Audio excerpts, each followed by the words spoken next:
And we're back on the Fun Astrology Podcast Tuesday, September 3rd. Hope you had a good Labor Day weekend if you're in the United States. And if you're out of the United States, hope you're having a good Tuesday. Took the day off yesterday, just been totally absorbed in astrology all weekend. Could do that forever. Absolutely love it. But if I read one more post on social media about how tense and crazy things happening, I think I'm going to just, because I opened my own mail on Saturday and got what one could say would be quite a disturbing letter that is exactly what's going on in the chart right now. And at first blush, one could freak out about such kinds of letters, but we go on, and this is the energy that's upon us. So what is happening today? Well, first of all, we're starting the week, at least in the U.S., the work week, with a mystic triangle that's going to be in place all day today until about 7:15 p.m. Eastern Time. This thing is with us. That's astro speak for basically, if you just think about a rectangle in the middle of the chart, the two long sides are trine aspects, and the two short sides are sextiles. Those are all favorable, but it's a rectangle. So when you connect the diagonal long ends of the box, you get oppositions. Isn't astrology built on oppositions? So yin-yang, right? But overall, it's a favorable aspect connecting four energies. Who are the four players? The North Node, wouldn't you figure? And Neptune, which is still in retrograde. And then we're coming down to basically two of the big three, the South Node and Saturn, are on another corner. And they are all across from the big stellium in Virgo, which has expanded and is ominous. Stellium being three or more planets in a sign or a house that are very close together. Boy, I thought my 666 stellium in Scorpio was something else, but this one is equally wow. So today, right now, Mercury, 10 degrees Virgo. Mars, 10 degrees Virgo. Sun, 10 degrees Virgo. And Venus, 16 degrees Virgo. My intention is always to keep these podcasts short, but boy, this podcast could go 30 minutes. I mean, there's just so much in this chart. So let's talk about the rectangle first, and then we'll pick apart several other things that are in this chart because we have a T-square, and there's just this all kinds of stuff going on today. And I think that's why we're all feeling the energy. One of the Astro Twitter posters said that Mercury and Mars are going through a purification.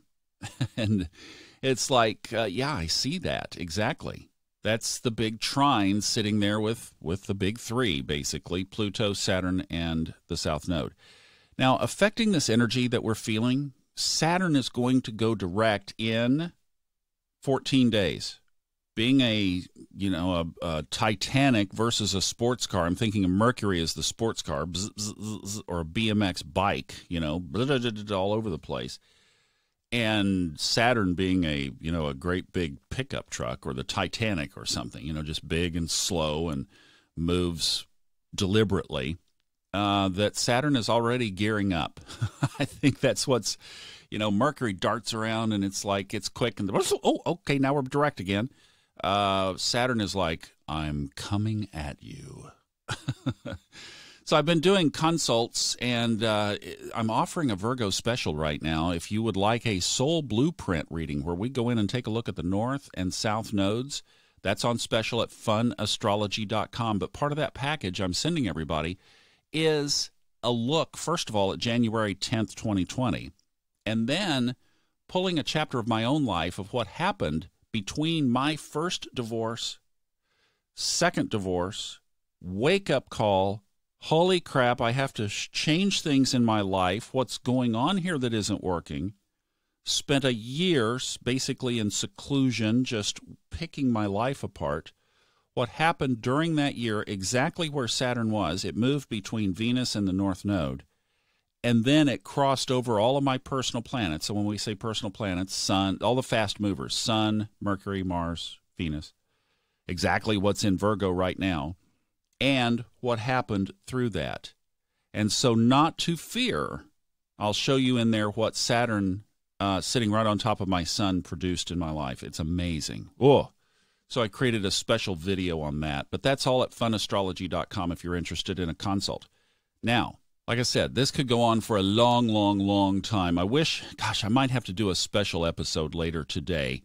But maybe we'll do that because this stellium in Virgo is worth its own treatment. But where are some of the tension points coming?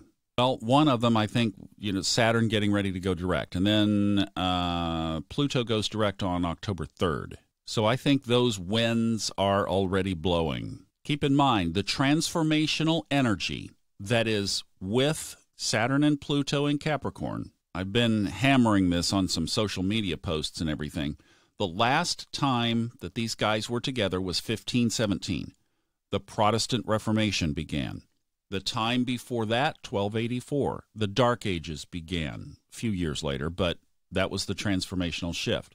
The last time that Pluto was in Capricorn by itself, because Saturn was on the other side of the chart, was during the American Revolutionary War. And 5 years after it left Capricorn, America was born. So we are not talking about gentle energy here. And that's why things are being shaken up. And these guys have been retrograde through most of the summer, and they're getting ready to turn around and go direct and head toward January 10th, 2020. Now, there's another aspect that crept into here. And like I said, oh, my goodness, there's so much.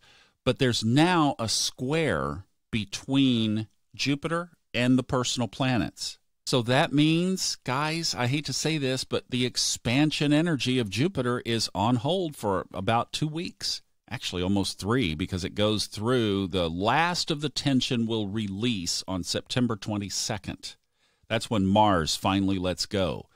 But Jupiter and Mars kind of go in lockstep with each other for most of September in this squared relationship. So for that little extra boost that we look to Jupiter for, it's not going to be there this month. It's not going to be there until the 3rd week of the month. And Jupiter is still in this long square with Neptune.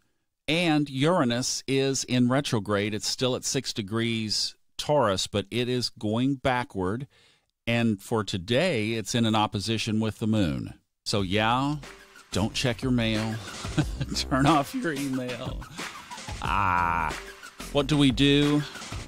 I think what we do is like the energy that's in Virgo, we work on foundations. We work on great grounding, earthy, good grounding. We organize. That was part of my weekend, too, was organizing stuff.